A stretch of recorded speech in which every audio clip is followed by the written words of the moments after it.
আসসালামু আলাইকুম ভিউয়ার্স, যারা বাণিজ্যিকভাবে পেঁপে চাষ করতে চাচ্ছেন, দেখতে পাচ্ছেন থাই গ্রিন লেডি পেঁপে গাছ প্রচুর ফলন ধরেছে। এই জাতটা খুবই ভালো, আপনারা সবাই নিশ্চিন্তে চাষ করতে পারেন। এই বীজটার বিশেষত্ব হচ্ছে ভাইরাস সহনশীল। বাংলাদেশে এটা সিডসমেট কোম্পানি বাজারজাত করে। তো আপনাদের যাদের যাদের বীজ প্রয়োজন, স্ক্রিনে দেওয়া ফোন নাম্বারে যোগাযোগ করে বীজ সংগ্রহ করুন। সারা বাংলাদেশে কুরিয়ারের মাধ্যমে ক্যাশ অন ডেলিভারিতে বীজ পাঠানো হয়। আপনাদের যাদের যাদের বীজ প্রয়োজন সবাই ইনবক্স করে সিডসমেট কোম্পানি থেকে বীজ সংগ্রহ করতে পারেন। ধন্যবাদ, সবাই ভালো থাকবেন।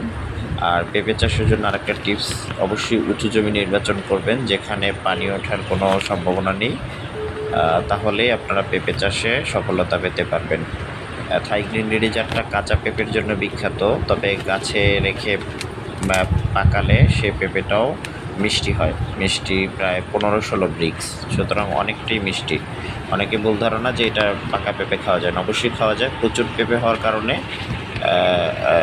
মিষ্টিটা একটু কম হতে পারে যদি সব গাছে রেখে পাকান। তো সেক্ষেত্রে কাঁচা পেঁপে বিক্রি করবেন, গাছে কিছু পেঁপে রেখে সেগুলোকে পাকানোর জন্য রাখতে পারেন।